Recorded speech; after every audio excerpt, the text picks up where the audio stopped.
Comida é amor. A paz que aprendi nas costas do meu pai.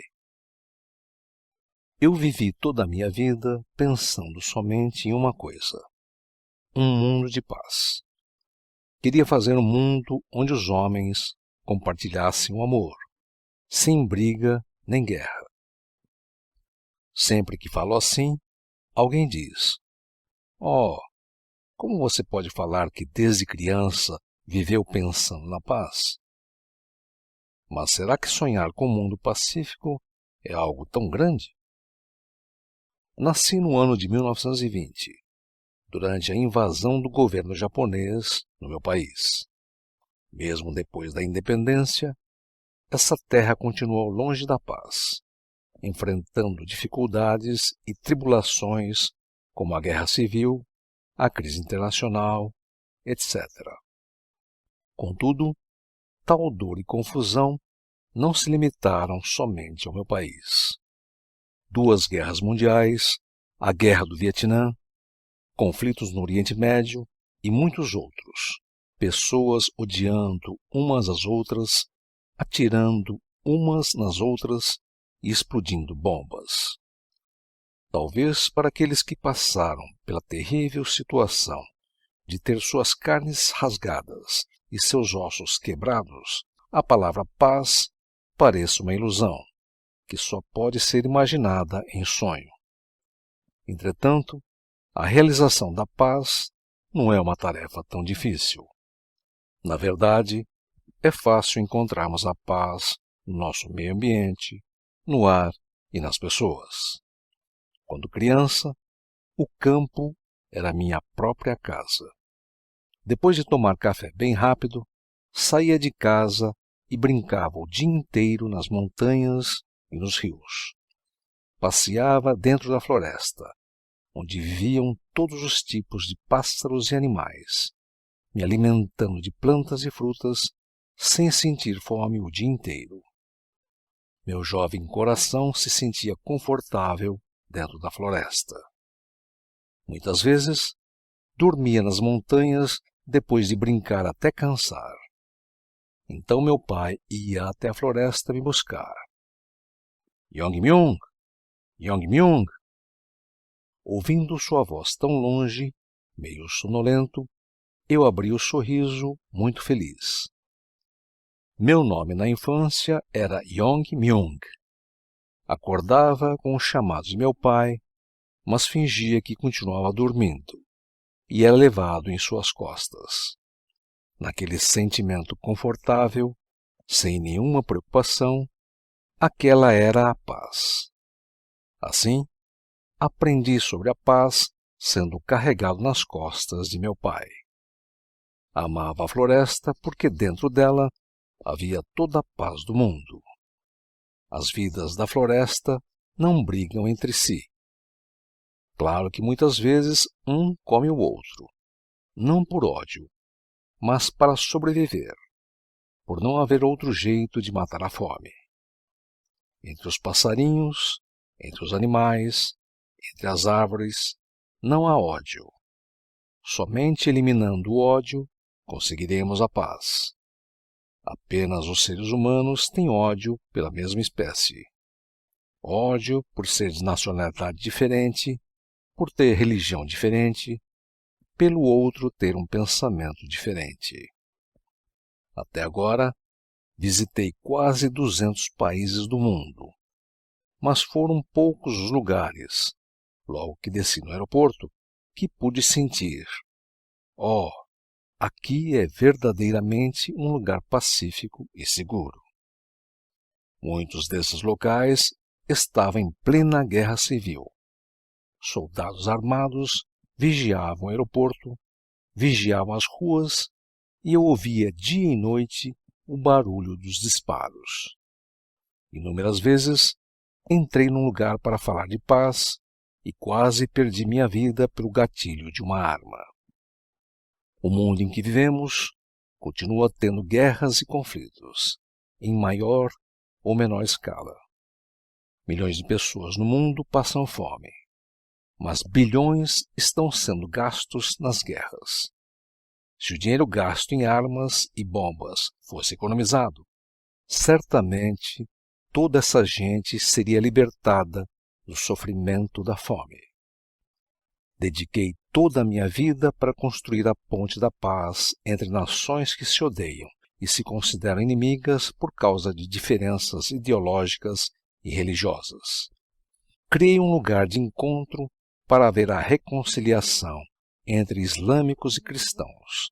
Ajustei opiniões diferentes entre os Estados Unidos da América e a antiga União das Repúblicas Socialistas Soviéticas sobre o problema do Iraque, e ajudei a Coreia do Norte e a Coreia do Sul a se reconciliarem. E nada do que fiz foi com o desejo de ter dinheiro ou renome. Desde que me conheço por gente, até agora, o lema da minha vida é um só: ter um mundo unificado e pacífico. Não desejei outra coisa. Viver dia e noite pela paz não foi fácil, mas me senti feliz fazendo isso.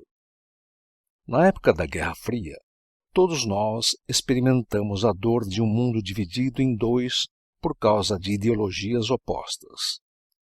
Naquele tempo, parecia que se o comunismo desaparecesse, a paz chegaria logo.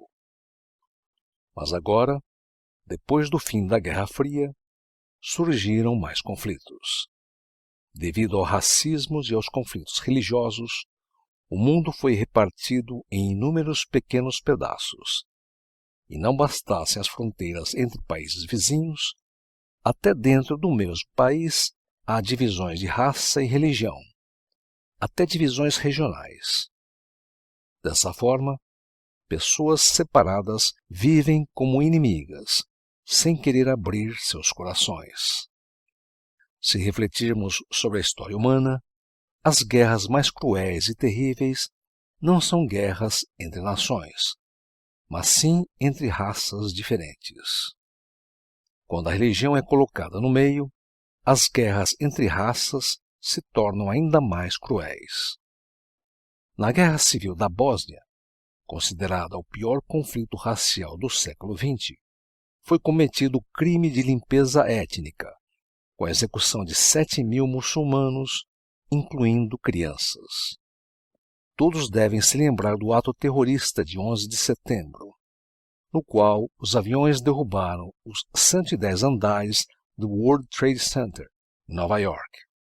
Todos esses foram resultados terríveis dos conflitos raciais e religiosos. E ainda na faixa de Gaza, na Palestina, muitas pessoas perderam suas vidas nos ataques de mísseis israelenses e centenas de pessoas vivem enfrentando o frio, a fome e o terror da morte. Qual a razão de existir tanto ódio e matança? Mesmo que haja várias razões superficiais, na verdade, no fundo, sempre existe um problema religioso. O motivo da Guerra do Golfo foi o petróleo. Porém, também houve um conflito entre islâmicos e israelitas para tomar Jerusalém. Assim, quando o racismo leva a religião nas costas, o problema fica mais complicado. Pensamos que o pesadelo das guerras religiosas tinha terminado na Idade Média, mas ele continua a nos assombrar no século XXI. A razão da guerra religiosa continuar existindo é que muitos políticos se aproveitam desse ódio entre diferentes religiões em prol de suas ambições egoístas. Diante dos objetivos políticos, a religião está zonza, perdendo seu rumo. Ela está perdendo seu objetivo original. A religião existe para a paz. Todas as religiões do mundo têm responsabilidades para com a paz mundial. Em vez disso, a religião, infelizmente, se tornou a causa dos conflitos. Por trás deste horror está escondida uma política suja, mantida com poder e capital. O papel original dos líderes é somente assegurar a paz, mas em vez disso, eles estão guiando o mundo para o conflito e o terrorismo. Se o coração da liderança não estiver corretamente alinhado, a nação e o povo vagarão sem rumo. Eles se aproveitam da religião e do orgulho racial para satisfazer seus maus desejos. Na verdade, a religião e o orgulho racial não são maus, mas somente terão valor quando contribuírem para o mundo comum. Insistir que somente meu próprio povo e minha religião estão certos e desmerecer outros povos e religiões com críticas é perder seu próprio valor. Quando apenas insisto em minha própria religião, pisando sobre os outros, e desprezo as demais religiões, então isso não pode mais ser considerado do bem por causar ódio e conflito. Da mesma maneira, quando insistimos somente em nosso próprio povo e nossa própria nação. Viver reconhecendo uns aos outros como iguais e ajudar os outros é uma verdade universal. Até os mais simples animais sabem disso. Normalmente, cão e gato são considerados inimigos, mas quando são criados juntos na mesma família, até eles vivem em harmonia, protegendo os filhotes um do outro. Isso pode ser visto até no reino vegetal. Trepadeiras que sobem nos troncos das árvores crescem junto com seus galhos, e nem por isso a árvore reclama da trepadeira. Por que você sobe se enrolando em mim? Viver juntos, servindo uns aos outros, é o princípio do universo.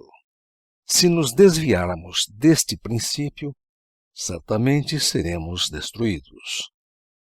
Se povos e religiões diferentes permanecerem brigando entre si, como agora, não existirá futuro para a humanidade. Devido às guerras e ao contínuo terrorismo, um dia a humanidade desaparecerá. Entretanto, ainda resta uma esperança. Realmente, existe uma esperança. Segurando esse fio de esperança, eu vivi todos os meus dias sonhando com a paz. Meu desejo é demolir todas as barreiras e muros que cercam esse mundo e construir um mundo unido. Demolir o muro da religião, transcender a barreira racial e eliminar as diferenças entre ricos e pobres, para então restaurar o mundo de paz originalmente criado por Deus. Nesse mundo, não existirão pessoas passando fome, nem pessoas derramando lágrimas. Para consertar este mundo onde não existe esperança e falta amor, nós precisamos voltar ao estágio de coração puro das crianças. Para eliminar a ambição de querer ter mais que os outros e recuperar a bela sensibilidade original do ser humano, é preciso restaurar o princípio da paz e a respiração do amor que aprendi na infância nas costas do meu pai. A alegria de alimentar as pessoas. Tenho um olho bem pequenininho. Quando nasci, minha mãe abriu meus olhos à força, se perguntando: deixe-me ver se nosso nenê tem olhos. Então pisquei e ela exultou: nossa, nosso bebê tem olhos, e disse que ficou muito contente. Como meus olhos eram tão pequeninos, desde bebê me chamavam de mini-olho da família de Ossan. Apesar dos olhos menores, ninguém me achava feio. Até um senhor, que sabia prever o futuro da pessoa pelos seus traços, disse que dentro dos meus pequenos olhos podia haver um grande potencial para um líder religioso. Pode ser que funcione como um foco de câmera, que quanto mais fechado, mais longe pode gravar. Assim como o líder religioso tem que ter a capacidade de ver mais longe que os outros. Meu nariz também é diferente.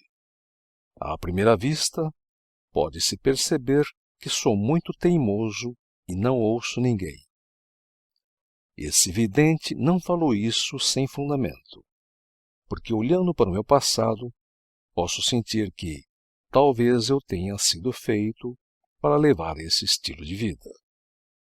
Nasci na província de Pyongyang, distrito de Gyeongju-gun, Dogyeon-myeon, Sansali, número 2221, como segundo filho da família do patriarca Gyeongyu-mun, da tribo de Nampyongmun, e de Gyeonggi-kim, da tribo de Yeon-an-kim.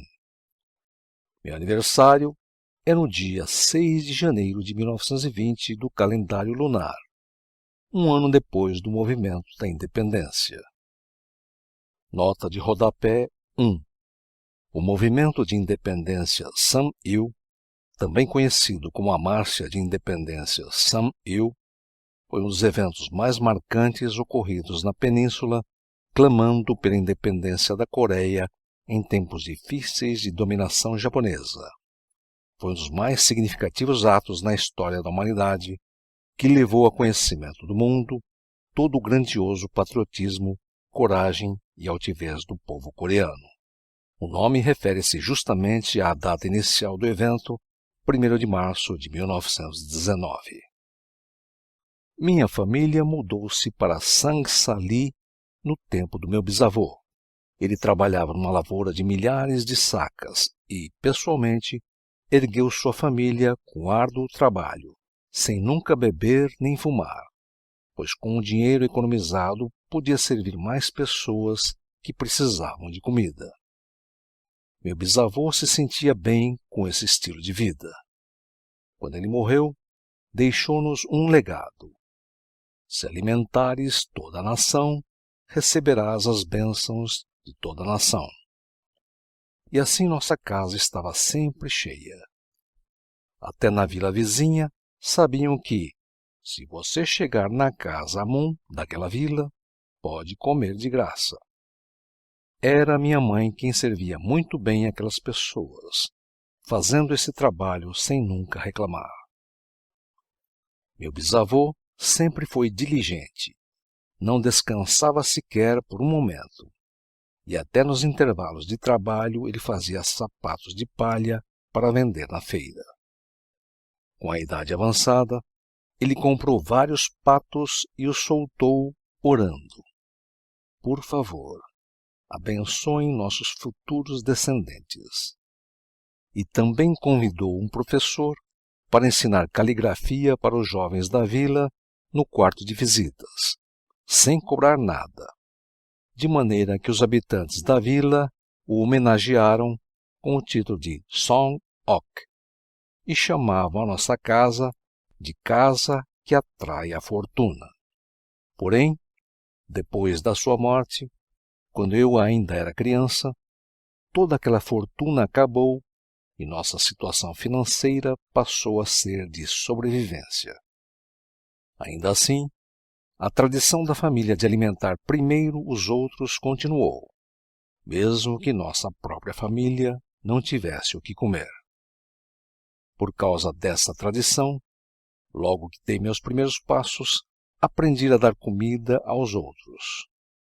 No tempo da ocupação japonesa, os refugiados que iam em direção à Manchúria, depois de terem perdido tudo para os japoneses, suas casas e suas propriedades, precisavam passar pela cidade de Sonchon, no estado de Pyeongbuk-do.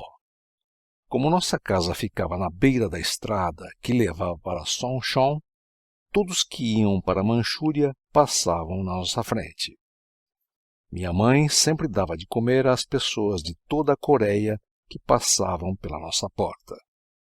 Se um mendigo pedia comida e minha mãe se demorava, meu avô levava a sua própria bandeja de comida antes. Por crescer nesse ambiente familiar, também vivi toda a minha vida alimentando os outros. Para mim não há nada mais precioso nem mais importante que alimentar as pessoas. Na hora de comer, se ouvia alguém passando fome, meu coração doía e a garganta engasgava com as lágrimas. No mesmo instante, abaixava a colher e parava de comer. Quando eu tinha 11 anos de idade, A vila inteira estava ocupada fazendo bolos porque era véspera de Ano Novo. Mas alguns vizinhos estavam passando por dificuldades e não tinham o que comer. Os rostos daquelas pessoas não saíam da minha cabeça. E num dilema sobre o que fazer, fiquei rodeando a casa o dia inteiro. Por fim, saí de casa levando um saco de arroz nas costas. Como levava esse arroz escondido da minha família, nem tive tempo de ajeitar as cordas. E apesar de carregá-lo nos ombros, nem sentia seu peso e até corri pela rústica trilha de 8 quilômetros de distância. Só de pensar que poderia dar comida àqueles famintos, meu coração palpitava forte de tanta alegria. Havia um moinho em frente à minha casa. Dentro dele, a temperatura era quente mesmo no inverno, porque fechávamos bem a entrada para que o calor não saísse. Se levássemos carvão aceso de casa para lá, ficava ainda mais quente. Por isso alguns andarilhos que vagavam pelo país inteiro passavam o inverno no moinho da nossa casa. Eu sempre ia lá para ouvi-los contar histórias interessantes de fora, e minha mãe levava uma bandeja não só com a minha comida, mas também para os andarilhos que haviam se tornado amigos de seu filho. Não havia diferença entre nossas colheres. Comíamos juntos no mesmo prato e passava as noites do inverno com eles, dividindo a mesma coberta. Quando o inverno terminava, eles iam e eu esperava o próximo inverno com muitas saudades até que voltassem. Não é porque o corpo não tem roupas suficientes que o coração está despido. Tenho certeza que eles possuíam um caloroso amor. Eu os alimentei e eles me deram amor. E foi esse caloroso amor e a profunda amizade que me ensinaram, que me sustentou com grande força até agora. Nas minhas viagens pelo mundo, sempre que via crianças miseráveis sofrendo de fome, me lembrava do meu avô, que nunca economizou para servir comida aos outros. Tornar-se amigo de todos. Sempre tenho que fazer na hora o que determino. É meu caráter. Se não o faço logo, não consigo dormir. Quando não tinha jeito e tinha que esperar até o amanhecer, arranhava as paredes, angustiado, sem dormir. Muitas vezes eu arranhava tanto que um monte de terra se juntava durante a noite aos pés da parede. Se fosse injustiçado por alguém, acordava no meio da noite e saía para chamar aquela criança para a briga. Então, imaginem quantos meus pais sofreram para criar um filho como eu. Especialmente quando via uma atitude errada, não conseguia deixar passar. Era como se eu fosse o xerife da vila. Entrava no meio das brigas das crianças e julgava quem estava certo e quem estava errado. E chegava até a dar bronca naquela criança que estivesse errada. Certa vez, havia um valentão que fazia maldade para todo mundo. Então visitei o seu avô e disse: Vovô, seu neto fez isso e aquilo de errado. Por favor, tome conta dele. Eu o aconselhei. Pode ser que meu comportamento parecesse grosseiro, mas, na verdade, eu era uma criança de muito bom coração. Mesmo já crescido, tocava o seio sem leite da minha avó e gostava de dormir segurando seu seio seco, e ela não rejeitava essa minha atitude dengosa. Quando ia passear na casa da minha irmã casada, pedia para o seu sogro: Por favor, faça um bolo para mim e mate um frango para cozinhar. Mesmo assim, as pessoas não me odiavam. Isso prova que elas sabiam que dentro do meu coração havia um caloroso carinho por todos. Destacava-me especialmente no lidar com os animais. Cavava buracos para que os passarinhos que construíssem seus ninhos na árvore, em frente à minha casa, pudessem beber água. e pegava sementes do depósito para jogar para eles no jardim. Esses passarinhos, que antes fugiam quando as pessoas se aproximavam, passaram a não fugir mais ao me ver, porque com certeza eles perceberam que aquele que lhes dava comida estava dando amor. Numa ocasião, quis criar peixes. Para isso, pesquei alguns e os coloquei dentro de um buraco com água. Apesar de ter dado ração, no outro dia, quando acordei, encontrei todos os peixes mortos. Como a minha vontade era cuidar bem deles, quando vi aqueles peixes boiando na superfície, fiquei tão chocado que passei o dia inteiro chorando. Meu pai criava centenas de caixas de abelhas. Quando os favos, que são a base da colmeia, eram colocados dentro das grandes caixas, as abelhas construíam a colmeia e guardavam mel. Muito curioso, um dia eu quis descobrir como as abelhas faziam suas casas. Então enfiei a cara na caixa das abelhas, e elas me picaram o rosto inteiro. Ele ficou todo inchado. Certa vez, apanhei muito por retirar os favos das caixas de abelhas. Quando as abelhas terminavam de construir suas casas, meu pai guardava os favos e, em vez de óleo, usava a cera como combustível. Amassei esses favos tão caros e distribuí para as pessoas que não tinham óleo para acender seus lampiões. Por expressar assim meu bom coração, apanhei para valer do meu pai. Quando tinha 12 anos, não havia nenhuma brincadeira interessante. Somente havia o Yut, o Jangki ou os jogos de cartas. Nota de rodapé 2. Yut, Jangki, jogos tradicionais coreanos. Sempre queria ficar em grupo, então jogava Yut ou empinava pipa durante o dia, e à noite eu frequentava o lugar onde jogavam cartas. Em cada jogo apostávamos 120 won, e geralmente eu ganhava com 3 rodadas. A alta temporada do jogo de cartas era durante a festa da lua cheia de janeiro, e nesses dias, mesmo que o guarda visse, ele não prendia ninguém. Chegava até dormir no lugar onde se jogavam cartas, e entrava no jogo na madrugada, participando das últimas 3 rodadas e ganhando tudo.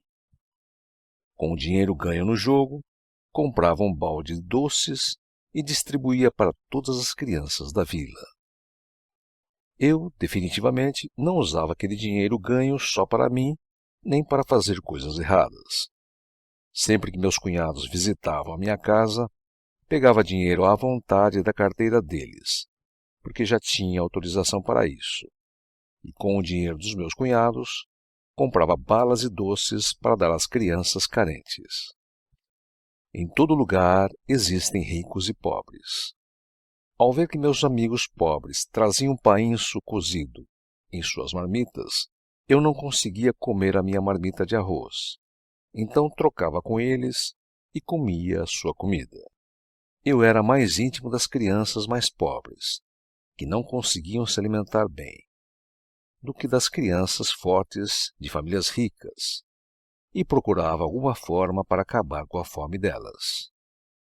Essa tarefa era a minha brincadeira preferida, e sempre queria ser amigo de todo mundo, ou seja, mesmo sendo jovem, queria me tornar uma pessoa com quem se pudesse compartilhar um profundo coração, ser mais que um simples amigo. Um dos meus tios era muito egoísta. Sua plantação de melão ficava no meio da vila, e por causa do cheiro tão gostoso que ela exalava no verão, as crianças que passavam na frente ficavam morrendo de vontade de comê-los. Apesar disso, meu tio não dava nenhum melão sequer, e vigiava na guarita à beira da estrada o tempo inteiro. Um dia lhe perguntei: Tio, algum dia, pelo menos por uma única vez, posso comer o seu melão à vontade? Mas é claro, ele me respondeu. Então chamei todas as crianças da vila e disse que aqueles que quisessem comer melão poderiam se reunir na frente da minha casa à meia-noite e que cada um trouxesse uma sacola grande. E os levei para a lavoura de melão do meu tio e mandei: fiquem à vontade, não se preocupem, cada um fica com uma fileira da plantação. Toda a molecada entrou na plantação gritando de alegria e colheu várias fileiras completas de melão. Naquela noite, as crianças da vila que estavam passando fome comeram melão até suas barrigas explodirem. No dia seguinte, houve uma grande confusão na casa do meu tio. Fui até a casa dele, onde o burburinho era tão grande que parecia um enxame de abelhas agitado. E meu tio logo me chamou, espumando de raiva. Moleque, foi você que fez aquilo? Foi você que fez toda a minha lavoura de melão crescer em vão? Vendo meu tio tão bravo, não me intimidei. Tio, foi o senhor que me deixou comer à vontade um dia. O meu coração era o mesmo coração das crianças da vila, que queriam tanto comer o melão. Então deveria dar um melão para cada uma delas. Ou será que não poderia compartilhar? Rebati. Então meu tio, que estava pulando de raiva, se rendeu dizendo: está certo. Você estava certo. Uma bússola norteando a minha vida. Minha tribo se originou na cidade de Nampyong, vizinha à cidade de Naju, na província de Jola. Jung Hu Mun, meu bisavô, nasceu como caçula dos 3 filhos do meu tataravô Song Hak Mun e, por sua vez, gerou 3 filhos, meu avô Chi Guk, Shin Guk e Yun Guk. Meu avô era analfabeto, mas apesar de nunca ter frequentado a escola, ele tinha uma grande capacidade de absoluta concentração, tanto que memorizou de ouvido até mesmo o livro 3 Reinos. Não somente esse livro, mas quando alguém contava uma história interessante, ele se lembrava de tudo e repetia toda a história com facilidade. Ele decorava qualquer coisa que ouvisse uma única vez. E passou essa habilidade para meu pai, que foi capaz de memorizar todo o livro de canções evangélicas e cantava de cor os mais de 400 cânticos. Meu avô se manteve fiel ao legado deixado pelo meu bisavô. Viver servindo os outros, mas não conseguiu manter o capital que ele deixou. Meu tio-avô, o 3º filho, Yun Guk, penhorou todo o patrimônio da família e o perdeu. Por causa disso, todos passaram por muitas dificuldades.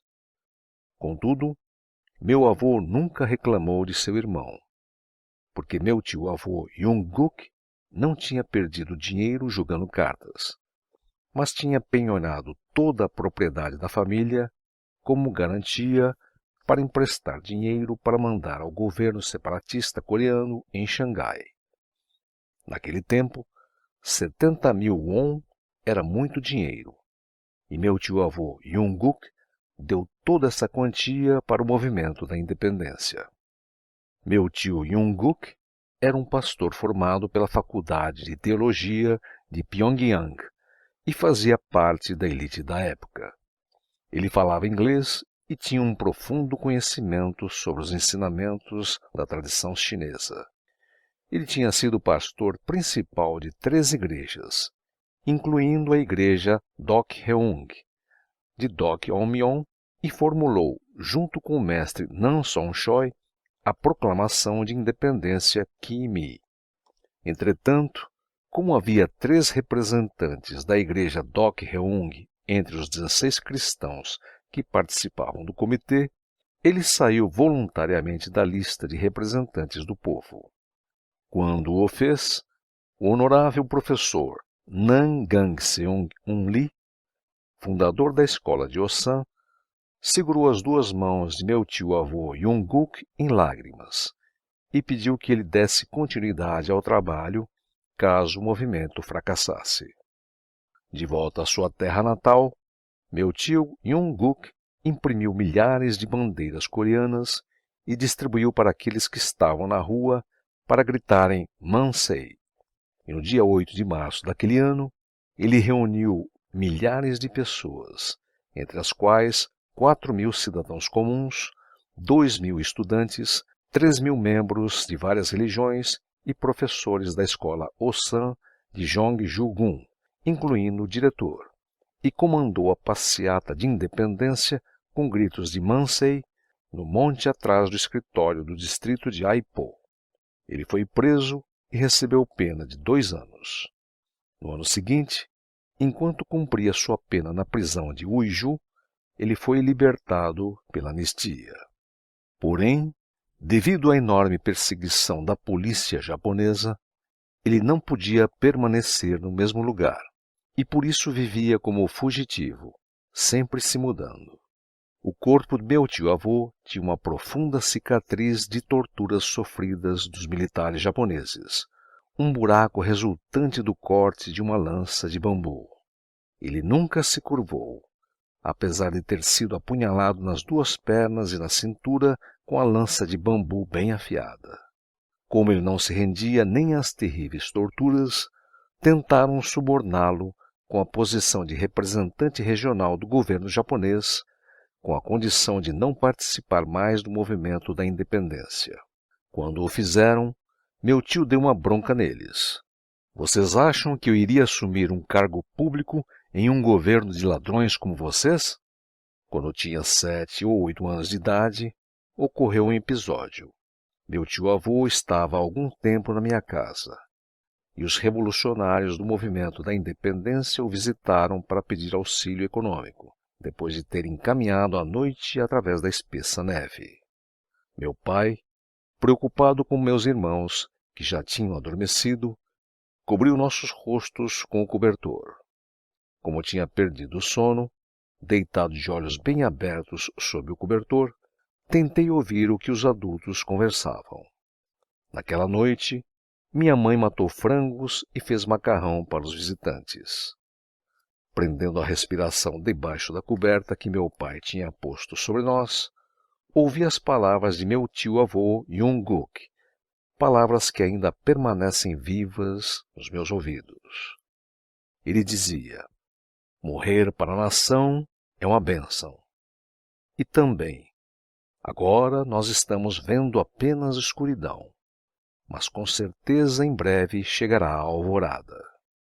Mesmo que ele se sentisse incomodado pela tortura recebida, sua voz sempre era firme. Lembro-me o quanto fiquei angustiado naquela hora, questionando: por que meu tio-avô teve que ir para a prisão sendo tão admirável?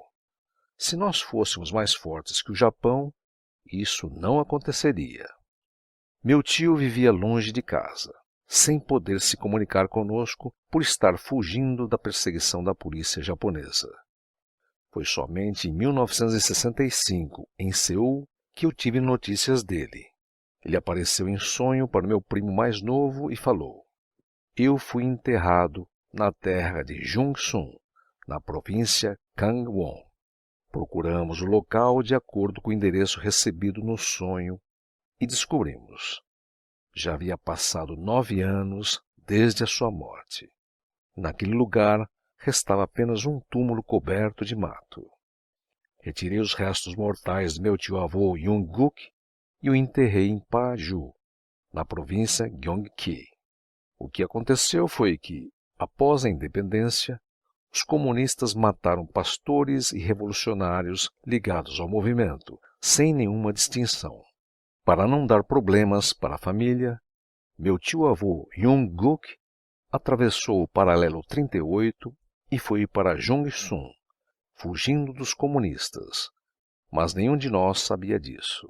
A cidade de Jongson é cercada de montanhas, e lá ele vendeu pincéis orientais para sobreviver, e depois estabeleceu uma escolinha para ensinar caligrafia chinesa. Segundo os alunos, ele gostava muito de fazer poemas espontâneos com caracteres chineses, dos quais os discípulos conseguiram guardar cerca de 130 poemas. Paz de Norte e Sul. Há 10 anos ao sul cheguei vindo do norte, minha terra natal. O tempo correu como as águas e apressa meus cabelos brancos. Apesar de querer voltar para o norte, como poderei ir para lá? Só um pouco nessa terra estranha eu quis ficar, mas muito tempo já se passou. Quando visto as roupas leves de minha terra natal, percebo a chegada do verão. Balançando o leque de seda, me preocupo com o outono, que já vem. Não está longe o dia em que a paz de norte e sul chegará. Por isso, crianças que esperam debaixo do telhado, não se preocupem muito. Embora longe da família, vivendo numa terra estranha, o coração do meu tio sempre esteve preocupado com o futuro da nação. Ele deixou um verso dizendo: se a vontade for estabelecida no início, sempre espere pelas grandes coisas, e nunca se permita nem um pouquinho de ambição particular. Os esforços que meu tio-avô Jung-Guk fez pelo movimento da independência, mais tarde foram reconhecidos pelo governo, e nos anos de 1977 e de 1990, ele recebeu uma homenagem do presidente e o título de fundador da nação. Sempre recito suas poesias, nas quais ele colocou seu coração de patriotismo, mesmo em meio a tanta perseguição e sofrimento. Quanto mais idade tenho, mais penso no meu tio-avô Jung-Guk. O seu coração de se preocupar com a nação continua a penetrar no fundo do meu peito. Eu ensinei a todos os membros da igreja a canção Dai Han Ji Ri Ga, que ele mesmo compôs. Nota de rodapé 3. Dai Han Ji Ri Ga, canção da geografia da Coreia. Quando entoo essa canção inteira, me alivia provar o sabor do monte Baekdu ao monte Haolá. Por isso sempre a canto com os membros da nossa família. Canção da geografia da Coreia. A Península Coreana, emergida do hemisfério oriental, ocupa um ponto estratégico nas 3 nações do Extremo Oriente. Os vastos campos da Manchúria estão ao norte. Ao leste, o Mar Azul Profundo. Ao sul, o arquipélago do Mar da Coreia. A oeste, o Mar Amarelo Escuro e Profundo. As águas dos 3 mares guardam muitas espécies. A diversidade de milhares de peixes e conchas é o nosso tesouro. A principal montanha Baekdu está situada no extremo norte. 2 rios, Amnok e Duman, são fontes de água. Eles se separam para desembocar nos 2 mares do leste e do oeste e marcam a fronteira nítida com a China e a Rússia. No centro, na província Gangwon, está a montanha brilhante Taigungang, parque mundial que é o orgulho da nação. O destino que os barcos de pesca se orientam é a montanha Haolá de Jeju, e desponta alta no Mar do Sul. Dedong, Hangang, Pungang, Jeonju, as 4 planícies, são celeiro de 30 milhões de pessoas. Unsan, Sunwon, Gaichon, Jaihyong, 4 minas, são o precioso e brilhante tesouro da nossa Coreia. Gyeongsang, Pyongyang, Daegu, Gaeseong, as 4 cidades são as cidades preciosas que brilham em nossa pátria. Busan, Wonsan, Mokpo, Incheon, os 4 portos onde os navios nacionais e estrangeiros se concentram. A linha de ferro que passa no centro da grande Gyeongsong liga as 2 linhas Gyeonggi e Gyeongbu. As linhas Gyeongwon e Honan ligam de norte a sul, levando a fartura a toda a terra da Coreia. o Museu Pyongyang, que fala da mudança de gerações há 2000 anos na história do povo de Dangun. Songdo-gaesong, a capital da dinastia Goryeo, fundada por Wanggong Yongzong, por 500 anos a capital da dinastia Liuzhou. Shilla, 2 milênios de uma cultura fulgurante. A famosa capital Gyeongju é a origem de Bakgyeok-gose. A província Chungcheong, extraordinária beleza natural. Buyeo, o berço de Yeonjo, o primeiro rei da dinastia Baekje. Jovens coreanos, que se tornarão os pioneiros do futuro. Os 3 mares se agitam com a onda da cultura. Limparemos a mente de todo o povo de nossa Coreia e marcharemos para o mundo do futuro. Se o teimoso que chora o dia inteiro se determina, ele faz. Meu pai sabia emprestar dinheiro, mas chegava a perdê-lo por não saber cobrar. Contudo, se ele fazia uma dívida, nunca falhava em pagar, mesmo que tivesse que perder a principal propriedade da família para manter a promessa. Meu pai sempre dizia: ninguém moverá a verdade pela esperteza. A verdade não pode ser dominada pela esperteza. Aquilo que é conseguido com má fé não dura muitos anos. Meu pai era bonito e tinha um corpo robusto. Era capaz de subir escadas com a maior facilidade, carregando um grande feixe de arroz. Sem dúvida, herdei essa boa condição física do meu pai, para continuar, nos meus 90 anos, viajando pelo mundo e realizando várias atividades. Entre as canções evangélicas, a canção O Alvo Supremo era a favorita da minha mãe. Ela era uma mulher muito corajosa. Além de ter uma testa e uma cabeça bem formadas, sua natureza era correta e destemida, e foi justo dela que herdei a teimosia. Tal mãe, tal filho. Na infância, meu apelido era Haru-uri, o menino que chora o dia inteiro. Ganhei o apelido porque quando eu começava a chorar, só parava no fim do dia.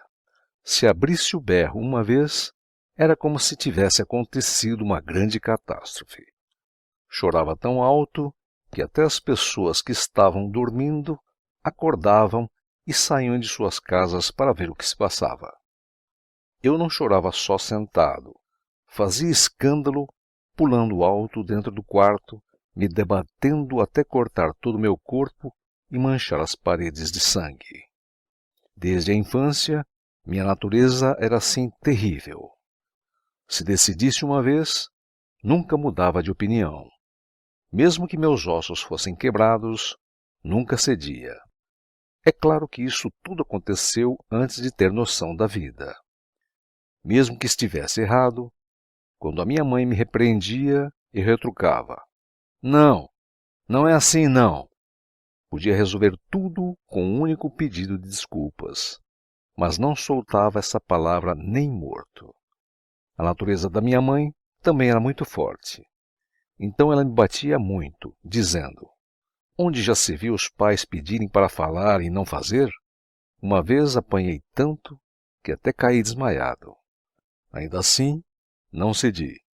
Então minha mãe começou a chorar alto na minha frente. E mesmo vendo ela assim, não pedi desculpas. Como minha índole era forte e teimosa, a minha vontade de vencer também era muito forte. Por isso não aceitava perder em nada. Todo mundo da vila já sabia disso. E diziam: aquele mini-olho da casa de Ossan, se aquele moleque decidiu fazer, certamente ele vai conseguir. Não sei quantos anos tinha, mas um menino fugiu depois de me machucar e fazer meu nariz sangrar. Eu permaneci na frente da casa dele por um mês, até seus pais virem me pedir desculpa, oferecendo uma bacia cheia de bolo coreano e deixando todos os adultos abismados. Mas não queria vencer somente pela teimosia sem fundamento. Tinha muita força. Meu corpo era superior ao das crianças da minha idade, e não havia ninguém na vila que ganhasse de mim na queda de braço. Certa vez, perdi para um menino de 3 anos mais velho, e não consegui aceitar a derrota. Então, para me fortalecer, por 6 meses treinei todas as noites, subindo as montanhas e esmurrando o tronco das acácias até descascá-las, e, enfim, consegui vencer aquele menino.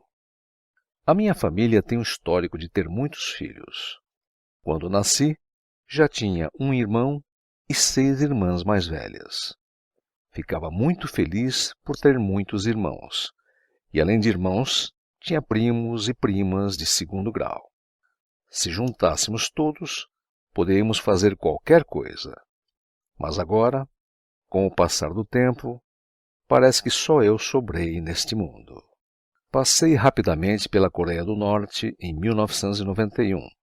Já haviam se passado 48 anos desde minha saída de lá, e todos os meus irmãos e minha mãe estavam mortos, restando vivas apenas uma irmã mais velha e uma mais nova.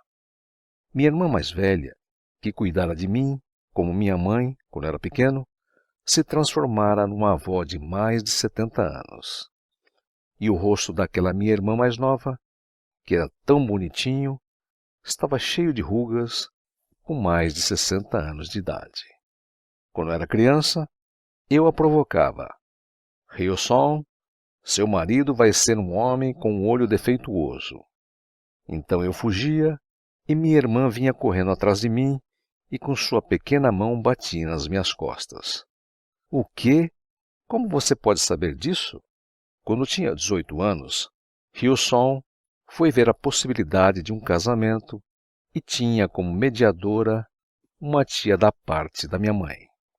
Naquela manhã, ela acordou cedo, se penteou bem, se maquiou bem bonita e limpou a casa inteira à espera da pessoa que poderia ser seu noivo.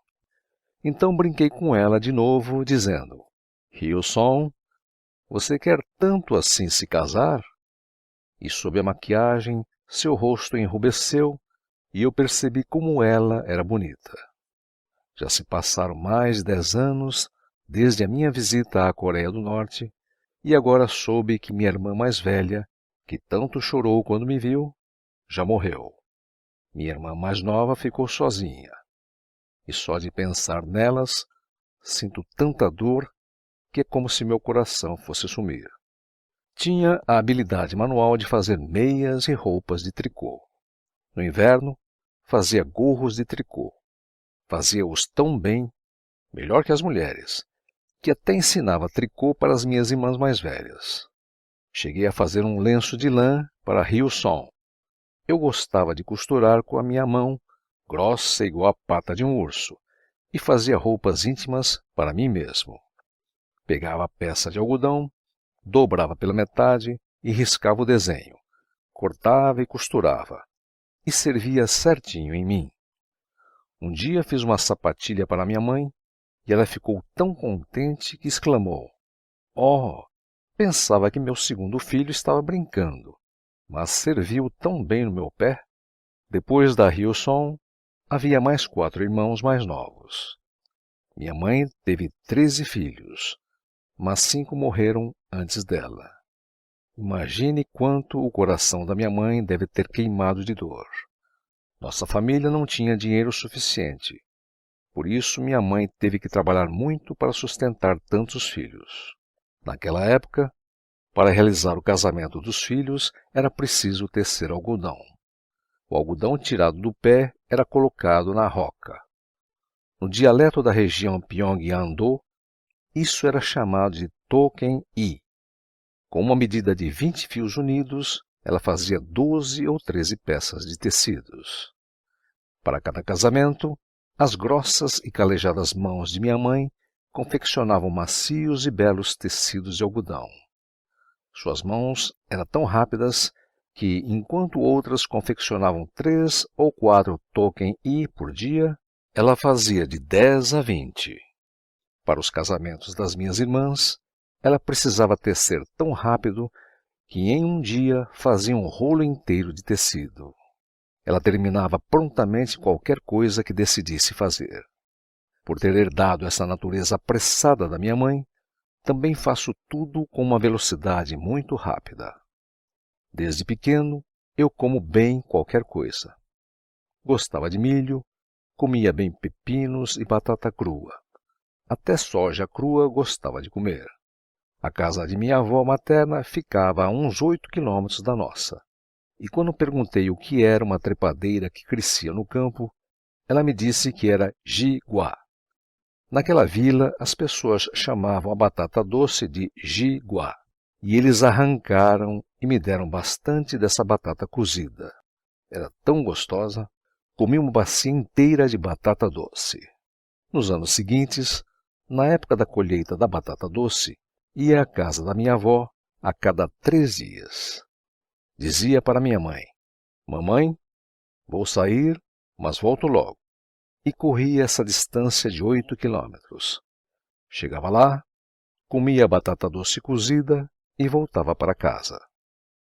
Na minha terra natal, o fim da safra da batata era no mês de maio. Durante todo o inverno, só comíamos batata. E com a primavera, chegava o tempo da colheita da cevada. Chamávamos esse tempo de Kanjakogai. Nota de rodapé 4. Kanjakogai, Morro da Batata, comparando o período em que só comiam batata a um morro que deveriam ultrapassar. Naquele tempo, a cevada não era a cevada de hoje em dia, fininha e fácil de comer, mas era a cevada natural, redonda e grossa. Mesmo assim, eu gostava. Quando deixada no molho por 2 dias e cozida, essa cevada natural se solta como areia quando pegamos na colher. Temperávamos a cevada cozida com molho de pimenta e, na boca, ela escapava entre os dentes na hora de mastigar. Lembro que para comê-la tinha que mastigar com a boca bem fechada. Também caçava e comia muitas rãs verdes.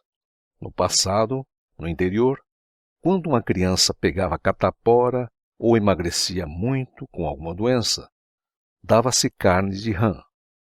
A rã tem uma carne muito grossa nas coxas. Se caçar 3 ou 4 rãs grandes, de coxas bem gordinhas, e assá-las enroladas na folha de abóbora, a carne fica muito gostosa, macia como se tivesse sido cozida no vapor de shiru. Nota de rodapé 5. Shiru, um tipo de forno coreano. Seu sabor não perde nada para a carne do pardal ou do fazão. Caçava o pássaro tumbukse, que voava pelos campos cantando tumbuk, tumbuk, e também catava os ovinhos coloridos dos pássaros da montanha e os assava. Nota de rodapé 6. Tumbukse, pássaro nativo da Coreia. Foi andando pelas montanhas e pelos campos que percebi a abundância de alimentos que Deus nos deu na natureza. Se amas o boi, enxergarás o boi. É da minha natureza saber sobre todas as coisas que vejo. Não deixo nada passar. Se me despertava a curiosidade sobre qual o nome daquela montanha, o que deve existir dentro dela, não podia deixar de ir até lá. Apesar da pouca idade, subia nos topos de todas as montanhas num raio de 8 quilômetros da minha casa. Não há lugar onde não tenha ido, inclusive atrás do alto daquelas montanhas. Só sossegava quando conseguia visualizar na minha mente todas as coisas do ponto onde bate o sol da manhã. Se não conheço o que está além daquilo que minhas vistas alcançam, não fico satisfeito. Por causa disso, quando subia as montanhas, não havia flor ou árvore que não tocasse. Não era suficiente olhar. Então tocava as flores, as árvores, cheirava e até as colocava na boca. O cheiro, o sabor, aquela sensação era tão boa que não me cansava passar o dia cheirando todas as coisas da floresta. Por gostar tanto assim da natureza, se ficasse fora de casa, até me esquecia de voltar, andando para lá e para cá nas montanhas e nos campos. Mesmo que o sol se pusesse e o dia escurecesse, nada temia. Quando minhas irmãs mais novas iam catar ervas comestíveis, subia na frente e pegava as plantas antes. Por causa disso, experimentei todo tipo de ervas bem nutritivas. Entre elas, gostava muito de sembagui, que fica muito gostosa com tempero de molho de pimenta. Nota de rodapé 7. Sembagui, uma erva amarga. Na hora de pôr o sembagui na boca, é preciso parar de respirar. Esse segundo, prendendo a respiração, ajuda a tirar o sabor amargo, e então se pode sentir sua doçura. Por isso, esse instante deve ser bem preciso para saborear a deliciosa sembagui. Como adorava subir nas árvores, sempre escalava a grande castanheira portuguesa de 200 anos de idade que havia no nosso quintal. Podia ver ao longe um espaço aberto, e não queria descer quando alcançava o topo.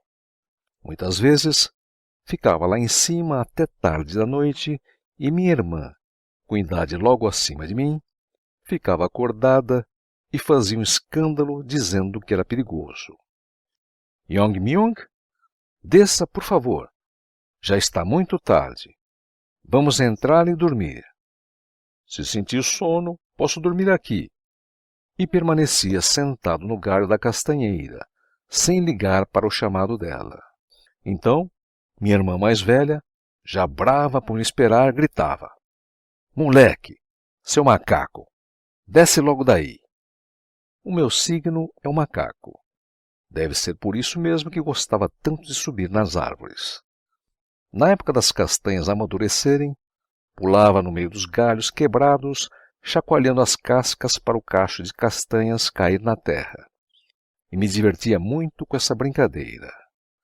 É uma pena que as crianças modernas, que não cresceram no interior, não conheçam essa brincadeira divertida. Até os pássaros que voavam livres no céu eram objeto de meu interesse. Quando, de repente, encontrava um pássaro bonitinho, olhava por todos os ângulos, curioso para saber como era o macho e a fêmea. Naquele tempo, não havia livros que informassem as variedades das espécies de árvores, plantas e ervas silvestres, por isso, o único jeito de conhecê-los era observando detalhadamente. Costumava correr atrás dos pássaros migratórios nas montanhas, para lá e para cá, e muitas vezes passava o dia sem comer nada. Certa vez, fiquei muito curioso para descobrir como a pega botava os seus ovos, e então subi na árvore diversas vezes ao longo do dia para ver o ninho da pega. Assim, subindo e descendo o dia inteiro, pude ver como botava um ovo e me tornei amigo dos passarinhos. Piu, piu, piu. No começo, quando a pega me via, ela gritava de medo. Cá, cá, cá. Mas depois de um tempo, ela se acalmava. Até os insetos do mato eram meus amigos. Todo ano, perto do fim do verão, eu podia ouvir os sururami cantando no alto do pé de caqui, bem em frente ao meu quarto. Nota de rodapé 8. Sururami, um tipo de cigarra. Quando acabava o choro das cigarras, que passavam o verão inteiro cantando, mem, mem, mem, até durante os ouvidos, os sururami começavam a cantar e me sentia muito grato, porque isso era um sinal de que logo o calor insuportável iria passar e viria um fresco outono. Sururu, sururu, sururu. Quando o sururami cantava, fitava o pé de caqui e pensava: é, sim, quando se quer cantar, tem que cantar assim, alto, para que todos na vila possam ouvir e gostar. Se você cantasse dentro de um buraco, quem ficaria sabendo? Mas quando conheci melhor a cigarra e o sururami, aprendi que todos cantavam para amar. Mem, mem, mem, suru, suru, suru, Esses sons eram sinais para chamar seu parceiro. Sabendo disso, sempre que ouvia o barulho dos insetos, sorria. Tudo bem. Ah, está com saudades do amor? Então pode cantar bastante e procure um bom parceiro. Tornando-me amigo de toda a criação, pouco a pouco aprendi a entender mais o coração dos outros. Minha casa estava a 4 quilômetros distante do Mar Amarelo. Era tão perto que se eu subisse num ponto um pouquinho mais alto, já podia ver o mar. No caminho que levava ao mar, havia um conjunto de poças, no meio das quais corria um riacho, e mexia naquelas poças fedidas para pegar enguias e caranguejos. Em todos os lugares onde ia pescar, eu sabia onde encontrar cada tipo de peixe. A enguia, por exemplo, normalmente não gosta de ficar deitada de barriga para baixo. Por isso ela se esconde num buraco. Ele enfia sua cabeça no buraco e não consegue colocar todo o corpo a tempo. Então, muitas vezes o rabinho fica de fora. Se você puxar aquele rabinho, pode estar certo da captura. A enguia normalmente se esconde na toca do caranguejo. Quando chegava visita na minha casa e tinham vontade de comer enguia cozida, corria os 6 quilômetros de distância e as apanhava facilmente. Nas férias de verão, conseguia pegar mais de 40 enguias por dia. A única coisa da qual não gostava era justamente levar o boi ao pasto. Quando meu pai me pedia para tomar conta do boi, amarrava o animal no campo da vila vizinha e fugia. Algum tempo depois, ficava preocupado e me virava para olhá-lo, e ele permanecia amarrado no mesmo lugar. Passando do meio-dia e não aparecendo quem deveria dar comida para ele, o boi chorava. Mu, mu, mu. Ao ouvir de longe o choro do boi, meu coração apertava. Ah, aquele boi! Ai, aquele... E eu ficava assim, com o coração na mão. Imaginem o meu estado, tentando não dar ouvidos ao choro faminto que me procurava. Mesmo assim, quando à tardezinha eu chegava perto do boi, ele não me chifrava com raiva, mas ficava muito feliz em me ver. Cada vez que eu via o boi assim, refletia que o ser humano tem que tomar uma atitude igual à do boi, diante de uma grande vontade. Se souber esperar o tempo certo, sem pressa, encontrará boas coisas. Na minha casa tinha um cachorro que eu realmente amava. Ele era tão inteligente que quando chegava a hora de voltar da escola, ele se afastava de casa e me esperava no caminho. Quando me via, ele ficava muito contente e sempre o acariciava com a minha mão direita. Então, mesmo que chegasse do meu lado esquerdo, ele dava a volta para ficar do outro lado, roçando seu focinho em mim. E então fazia carinho no focinho dele com a minha mão direita e alisava suas costas. Se não fizesse isso, ele reclamava e continuava me rodeando. Oh, você também sabe o que é amor. Você gosta tanto assim do amor? Até os animais entendem bem o que é amor. Já viu uma galinha abraçando os ovos para chocar? Ela fica o dia inteiro sentada batendo as pernas, muito atenta para que ninguém chegue perto.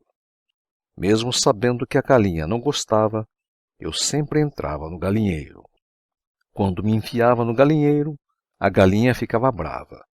Me olhava muito séria e erguia o pescoço bem reto. Então, eu também olhava sério para ela e não cedia. Contudo, por frequentar tanto o galinheiro, por fim a galinha começou a me ignorar. Ainda assim, para proteger o ovo, ela ficava tensa, com as garras do pé arreganhadas. Quem sabe ela quisesse voar para me atacar, mas por causa do ovo, a galinha não saía do lugar e apenas permanecia angustiada. Então, para perturbar a galinha, me aproximava e mexia nas penas dela. mas ela não se movia nem um centímetro. Mesmo perdendo todas as penas da sua barriga, a galinha ficava sentada até chocar os pintinhos. Como eles estão unidos solidamente pelo amor, diante da autoridade da galinha, nem o galo ousa encostar. Ninguém toca, não importa quem seja. Se alguém quiser tocar, eu não vou permitir. É assim que ela possui o poder de imperatriz do mundo. Da mesma maneira que quando a galinha abraça os ovos para protegê-los, há amor. Quando a porca pare, também há amor. Observei bem de pertinho quando a porca dá à luz. A mamãe porca faz força e sai um porquinho escorregando. Novamente empurra e outro porquinho aparece escorregando. O mesmo acontece com o gato e o cachorro. Quando olho para aqueles filhotinhos que nasceram no mundo e nem sequer abriram os olhos, meu sorriso sai automaticamente e fico tão feliz. Por outro lado, assistir à morte de animais é muito triste. Me deixa muito angustiado. Um pouco distante da nossa vila havia um matadouro. Quando um boi entra no matadouro, o algoz bate nele com um martelo grosso. Aquele boi enorme cai no chão. Em seguida, seu couro é retirado e suas pernas são cortadas. A vida é tão insistente que, mesmo com as pernas cortadas, ele ainda se mexe naquele lugar. Quando via tal cena, chorava até meus olhos secarem. Sempre fui muito diferente dos outros. Percebia as coisas que os outros não percebiam, como se tivesse um superpoder. Desde a infância, quando falava que iria chover, era certeza que acontecia. Se dissesse sentado em casa, aquele avô da vila de cima vai ficar doente, aquilo realmente ocorria. Por isso, aos 8 anos, já era o melhor para formar casais nas vilas. Quando me entregavam a foto dos noivos, já percebia tudo. Esse casamento não é bom. Se as pessoas realizassem o casamento, apesar do que eu dizia, não demorava muito e eles se separavam. É assim que combino casamentos até hoje, com 90 anos. Agora, já percebo toda a personalidade da pessoa só de olhar a maneira de sentar e sorrir. Quando me concentrava no que minha irmã mais velha estava fazendo longe de mim, conseguia adivinhar. Concentrando totalmente o meu pensamento, conseguia visualizar. Por isso, minhas irmãs mais velhas gostavam de mim, mas por outro lado tinham medo, já que sabia todos os seus segredos. Essa capacidade pode parecer um superpoder, mas na verdade não é nada extraordinário. As mais simples formigas, que nós consideramos insignificantes, já sabem quando a chuva vem e se escondem, não é? O ser humano também, originalmente, deveria saber por onde deve caminhar. De fato, não é tão difícil aprender isso. Se olharmos bem para o ninho da pega, podemos perceber em qual direção o vento está vindo. O pássaro, percebendo a direção do vento, coloca a entrada do ninho na direção contrária. Depois de juntar os gravetos que traz, para não juntar chuva, ele coloca barro em cima e embaixo, e aponta esses gravetos todos para uma direção, como calhas para escorrer a água. Se até a pega possui tal sabedoria para se proteger, como poderia o ser humano não tê-la? Quando ia à feira de bois com meu pai, eu dizia: pai, não é bom comprar aquele boi. Um bom boi tem que ter um pescoço bem formado e precisa ter as pernas dianteiras fortes, e a cintura e a traseira também têm que ser fortes, mas aquele boi não tem. Se dissesse isso, ninguém comprava o boi. Meu pai me perguntava: como você sabe disso? E respondia: já nasci sabendo. Aprendi na barriga da minha mãe. É claro que estava brincando. Quem ama o boi, enxerga bem o boi. No mundo, a maior força é o amor. E a coisa mais assustadora é uma mente e corpo unidos. Se você se acalma e concentra sua mente, há um lugar profundo onde a mente é capaz de estabilizar-se. Você precisa deixar sua mente ir àquele lugar. Quando você coloca sua mente naquele lugar e vai dormir, então, quando se levantar, estará extremamente sensível. Aquele é o exato momento, quando você espanta todos os pensamentos estranhos e concentra a sua percepção. Então, você será capaz de se comunicar com todas as coisas. Se você não acredita em mim, pode experimentar agora mesmo. Todas as formas de vida neste mundo procuram se conectar com aqueles que lhes dão maior amor. Portanto, se você tem algo que não ama realmente, então sua posse ou domínio é falso, e você será forçado a deixá-lo. Conversar com os insetos da floresta sobre a história do universo. Quando estou na floresta, meu coração se purifica. O som das folhas, crack, o ruído do vento balançando o bambu, o coachar do sapo de dentro da poça, etc.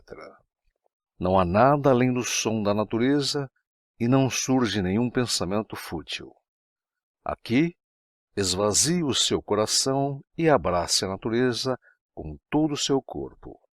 E então não há separação entre a natureza e o eu. A natureza se une a mim e nos tornamos um só ser. Nesse instante, desaparece a divisão entre a natureza e eu, e me sinto misteriosamente alegre. A natureza se torna meu eu e me torno a natureza. Vivi toda a minha vida guardando as memórias dessas minhas experiências. Ainda agora, se fecho os olhos, me torno um com a natureza. Alguém chamou esse estágio de esquecer de si mesmo. Mas se me encontro no ponto do completo vazio e aí somente entra a natureza, então esse é o estágio de transcender a não existência. Nesse estágio, ouço o som que a natureza emite, a voz do pinheiro, a voz dos insetos da mata, e assim nos tornamos amigos. Posso saber quais tipos de corações habitam aquela vila, mesmo sem encontrá-los. Se passar a noite no campo de uma vila, os feixes de cereais que crescem nas plantações me contam histórias. Se der atenção a eles, naturalmente, descubro as coisas. Dependendo se a lavoura sente alegria ou se ela se lamenta, posso avaliar o caráter das pessoas de lá. Ainda que tenha passado pela prisão diversas vezes, na Coreia, nos Estados Unidos da América e até na Coreia do Norte, não me senti solitário, nem passei por tantas dificuldades como os outros, porque dentro da prisão podia ouvir o sussurro do vento e podia conversar com os insetos que moravam comigo. Que tipo de conversa se pode ter com insetos? Alguém pode pensar, mas mesmo dentro de um pequeno grão de areia habita a lei do mundo e até uma pequena poeira que voa pelo ar contém toda a harmonia da imensidão do universo.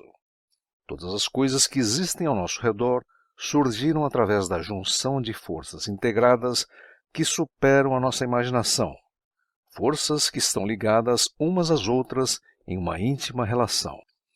Nenhuma das criaturas desse grande universo surgiu fora do coração de Deus. Até o balanço da folha de uma árvore contém a respiração do universo.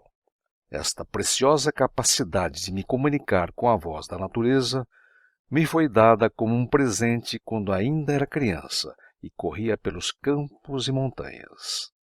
Na natureza, todos juntos em harmonia fazem um grandioso e lindo som. Aí ninguém é melhor que o outro, e ninguém é desprezado. Há o auge da harmonia. A natureza me consola quando passo por dificuldades e me reergue se caio em desespero. As crianças modernas que vivem na cidade grande não têm a chance de se aproximar da natureza, mas despertar a sensibilidade natural é mais importante que passar conhecimento. Sem ter o coração que pode sentir a natureza e com a sensibilidade ressecada, como podem mudar as crianças somente com o ensino superior?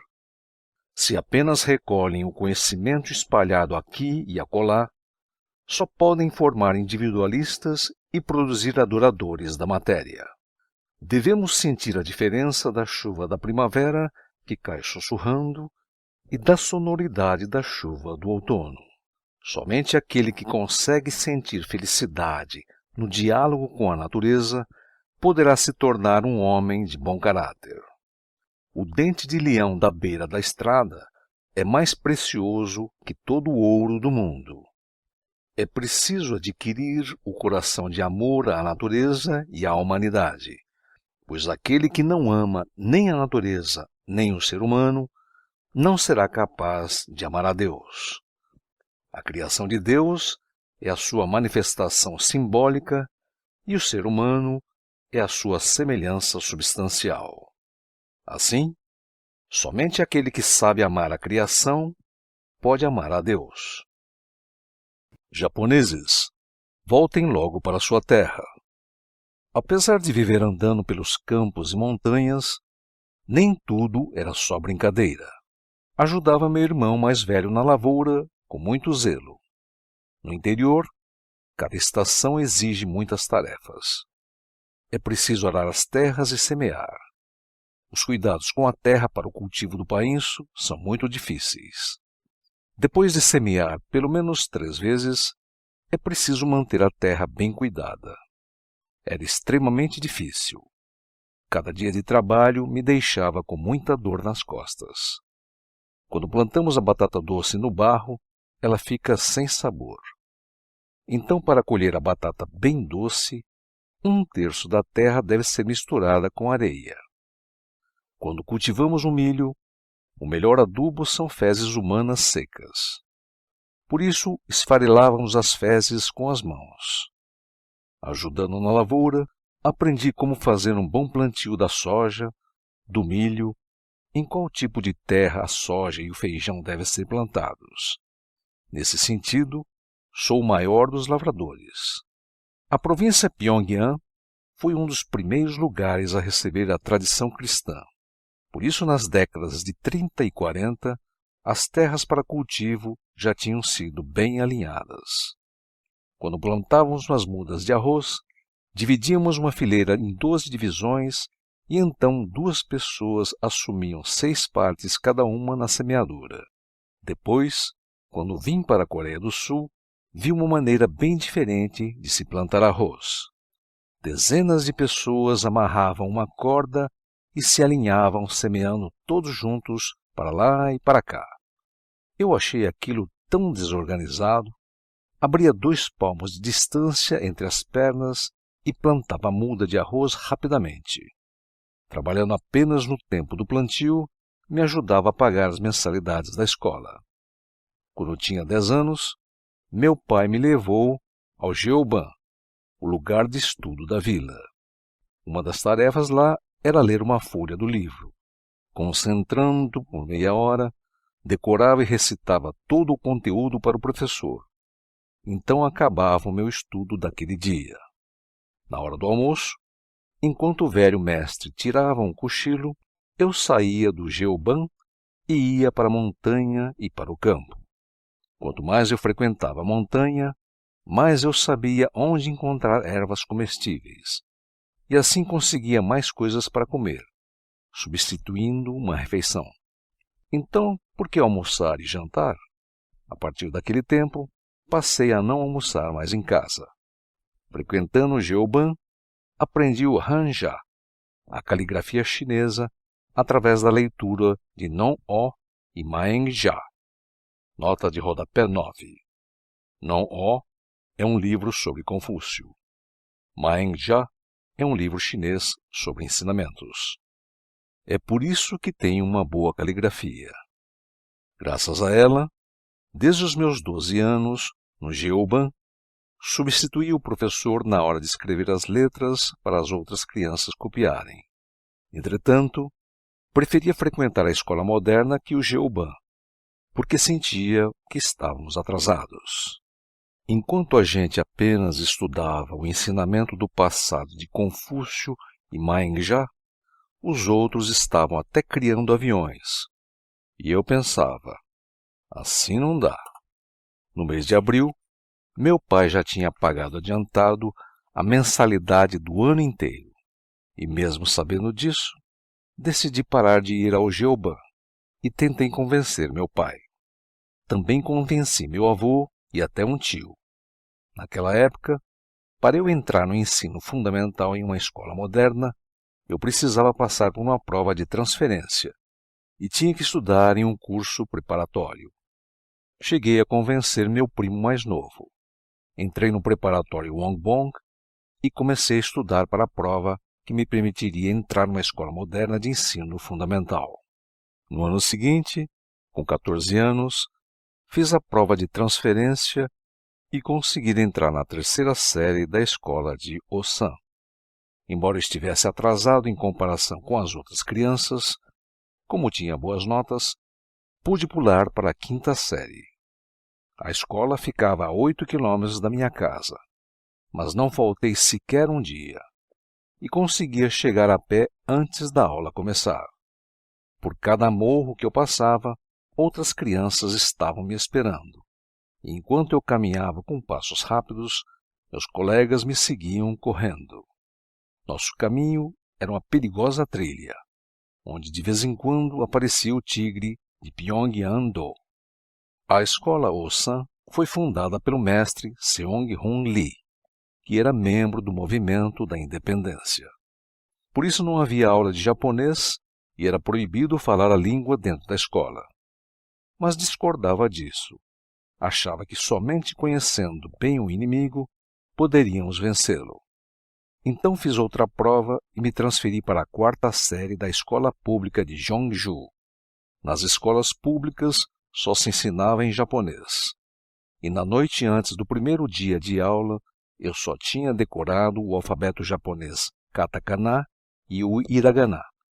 Como eu não entendia nada de japonês, decorei em 15 dias todos os livros da primeira à quarta séries até começar a entender. Agindo assim, no fim do curso eu já falava japonês fluentemente. Na formatura, fui voluntário para ser orador, diante de todas as autoridades do município Jeongju. Não o fiz para discursar em agradecimento e congratulações, mas eu fiz um discurso crítico, falando sobre os comportamentos de cada professor, sobre o sistema problemático da escola e qual tipo de atitude o líder daquele tempo deveria ter, etc. Todo esse discurso crítico foi dito em japonês fluente. Japoneses, voltem logo para o Japão. Esta terra é uma herança que nossos antepassados nos deixaram para sempre. Esse foi o tipo de palavras ditas por mim diante de todas as autoridades, como o delegado de polícia, o líder regional e o líder da vila, entre outros. Proferi as palavras que ninguém tinha coragem de dizer, herdando o espírito do meu tio-avô, Yun-guk. Imagine o espanto das pessoas. Quando eu olhava para os seus rostos de cima, todos estavam pálidos. Contudo, o problema apareceu depois. A partir daquele dia, a polícia japonesa passou a me vigiar como um elemento perigoso e me perturbava muito. Depois, quando quis estudar no Japão, o delegado não quis carimbar minha autorização e complicou as coisas para mim. Diziam que eu era um jovem perigoso que não podia ser mandado para o Japão e negavam minha entrada. Finalmente, após muitas discussões com o delegado e de tê-lo colocado contra a parede, consegui chegar ao Japão.